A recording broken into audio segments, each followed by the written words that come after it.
Hi, I'm Sharad, and I am working currently now in Accenture as a lead data scientist.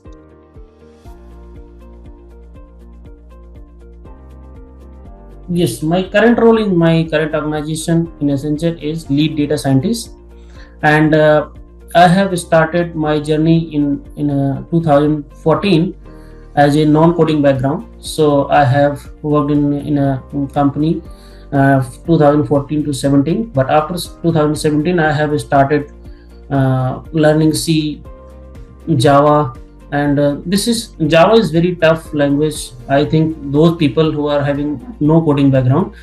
So I have heard about Python, and I have learned about the Python and started journey in Python from 2017.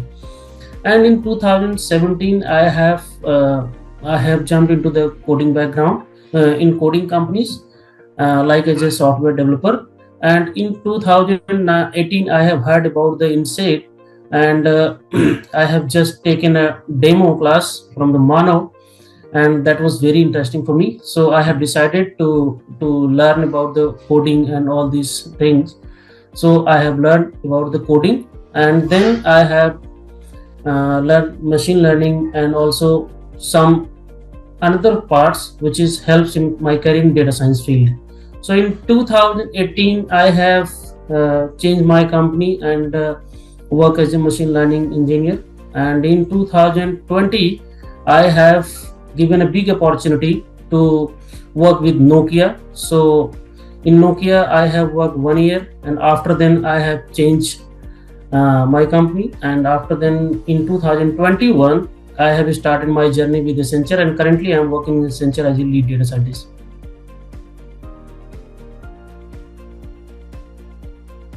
When you are coming in data science without coding background, that is pretty typical for those people, because you don't know about the how coding works and how you build your logic.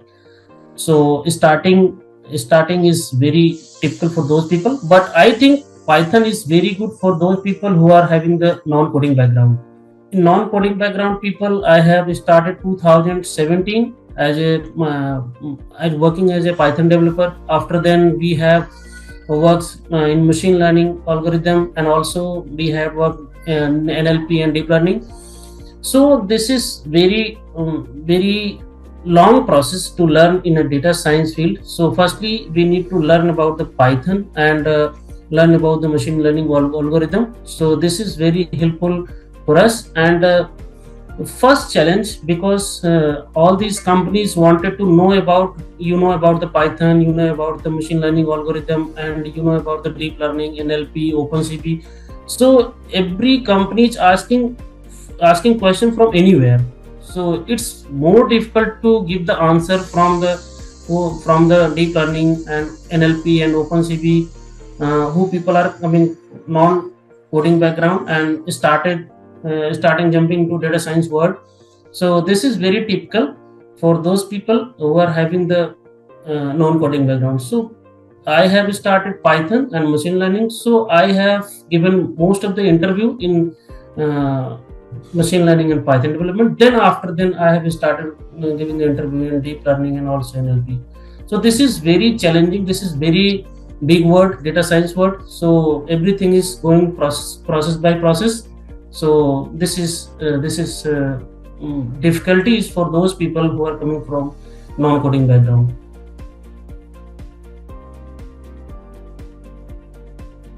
In new role, I am working on big companies project in my current company. So data science helps us how data comes from clients, and how you have to work on these data using Python and machine learning algorithm. After cleaning and munging all this data, you need to put all this data into the AWS. After then you need to fetch data, and you have to report these data to clients. So uh, data science helps us in whatever the flow we are using to end to showing the in a particular manner data to the client.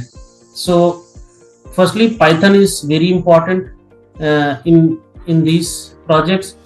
You need to collect the data. How you need to collect the data? It from the Excel form, CSV form, either you collecting from the data from the database.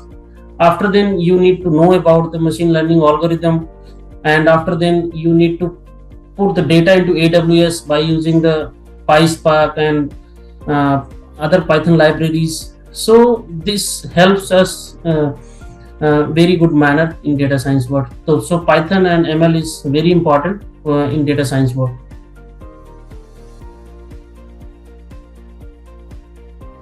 Yeah, in current company there are three stages. First stage, second stage, and third stage. In first stage, you need to know.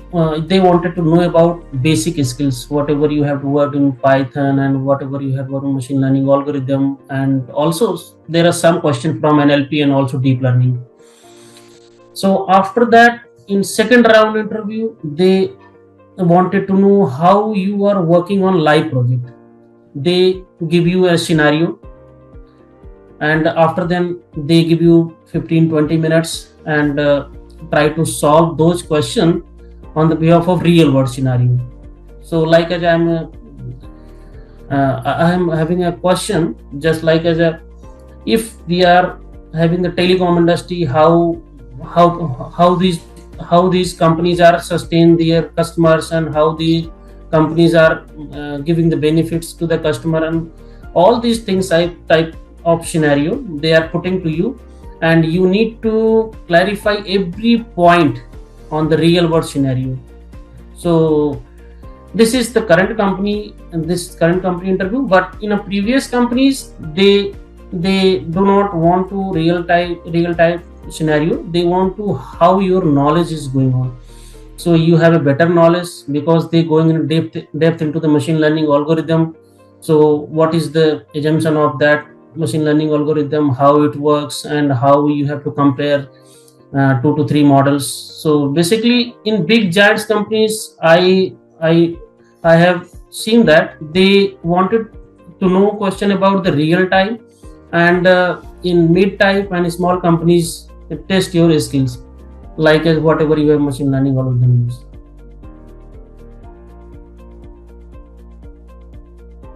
Yes, so when I have started my journey in coding background and in data science background, so I have searched lots of lots of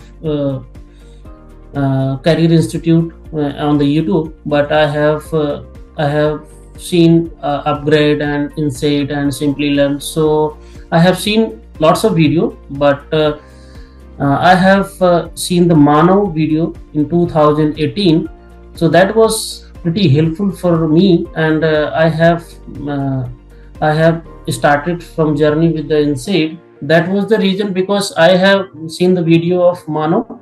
That was very interesting video, demo video. So at that time I decided to join Insight, and that will very helpful for me in a future. So that was the reason I have uh, I have connected with the Insight.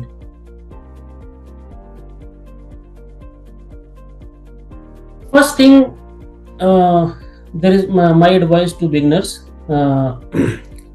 Need to very careful about the first thing, Python and machine learning. Don't go for deep learning and NLP and OpenCV, because most of the company asking about the deep learning and NLP, all these things. But we need to very careful. Firstly, we need to enter into if you are entering into data science field, firstly we need to take care only Python and machine learning. And there are some companies asking about only Python and machine learning. If you have entered into that field, after then you explore deep learning and also NLP and OpenCV things. So stay hungry about knowledge, and keep update yourself every time. So this is my suggestion to everyone who is entering into the data science field.